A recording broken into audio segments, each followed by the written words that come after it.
اور جو کچھ تم کھا کر آتے ہو اور جو اپنے گھروں میں جمع کر رکھتے ہو سب تم کو بتا دیتا ہوں۔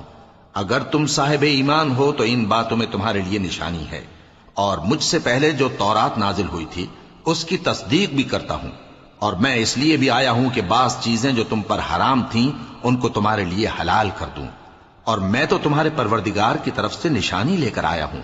تو اللہ سے ڈرو اور میرا کہا مانو، کچھ شک نہیں کہ اللہ ہی میرا اور تمہارا پروردگار ہے، تو اسی کی عبادت کرو، یہی سیدھا رستہ ہے۔ پھر جب عیسیٰ نے ان کی طرف سے انکار و نافرمانی ہی دیکھی تو کہنے لگے کہ کوئی ہے جو اللہ کا طرفدار اور میرا مددگار ہو؟ حواری بولے کہ ہم اللہ کے طرفدار اور آپ کے مددگار ہیں، ہم اللہ پر ایمان لائے اور آپ گواہ رہیں کہ ہم فرمانبردار ہیں۔ اے پروردگار، جو کتاب تو نے نازل فرمائی ہے ہم اس پر ایمان لے آئے اور تیرے پیغمبر کے متبع ہو چکے۔ تو ہم کو ماننے والوں میں لکھ رکھ، اور وہ یعنی یہود قتل عیسیٰ کے بارے میں ایک چال چلے، اور اللہ نے بھی عیسیٰ کو بچانے کے لیے تدبیر کی، اور اللہ بہترین تدبیر کرنے والا ہے۔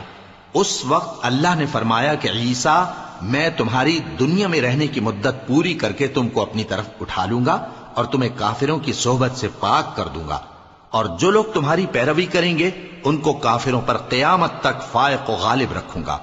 پھر تم سب میرے پاس لوٹ کر آؤ گے تو جن باتوں میں تم اختلاف کرتے رہے اس دن تم میں ان کا فیصلہ کر دوں گا۔ اب جو کافر ہوئے ان کو دنیا اور آخرت دونوں میں سخت عذاب دوں گا، اور ان کا کوئی مددگار نہ ہوگا۔ اور جو لوگ ایمان لائے اور عمل نیک کرتے رہے ان کو اللہ پورا پورا صلہ دے گا، اور اللہ ظالموں کو دوست نہیں رکھتا۔ اے نبی، یہ ہم تم کو اللہ کی آیتیں اور حکمت بھری نصیحتیں پڑھ پڑھ کر سناتے ہیں۔ عیسیٰ کا حال اللہ کے نزدیک آدم کا سا ہے کہ اس نے پہلے مٹی سے ان کو بنایا، پھر فرمایا کہ باشعور انسان ہو جا، تو وہ ویسے ہی ہو گئے۔ یہ بات تمہارے پروردگار کی طرف سے حق ہے، تو تم ہرگز شک کرنے والوں میں نہ ہونا۔ پھر اگر یہ لوگ عیسیٰ کے بارے میں تم سے جھگڑا کریں اس کے بعد کہ تم کو حقیقت معلوم ہو ہی چکی ہے، تو ان سے کہنا کہ آؤ ہم اپنے بیٹوں اور بیٹیوں کو بلائیں، تم اپنے بیٹوں اور بیٹیوں کو بلاؤ، اور ہم خود بھی آئیں اور تم خود بھی آؤ۔ پھر دونوں فریق اللہ سے دعا و التجا کریں، اس طرح جھوٹوں پر اللہ کی لعنت بھیجیں۔ یہ تمام بیانات صحیح ہیں، اور اللہ کے سوا کوئی معبود نہیں، اور بے شک اللہ غالب ہے، صاحب حکمت ہے۔ بس اگر یہ لوگ پھر جائیں تو اللہ مفسدوں کو خوب جانتا ہے۔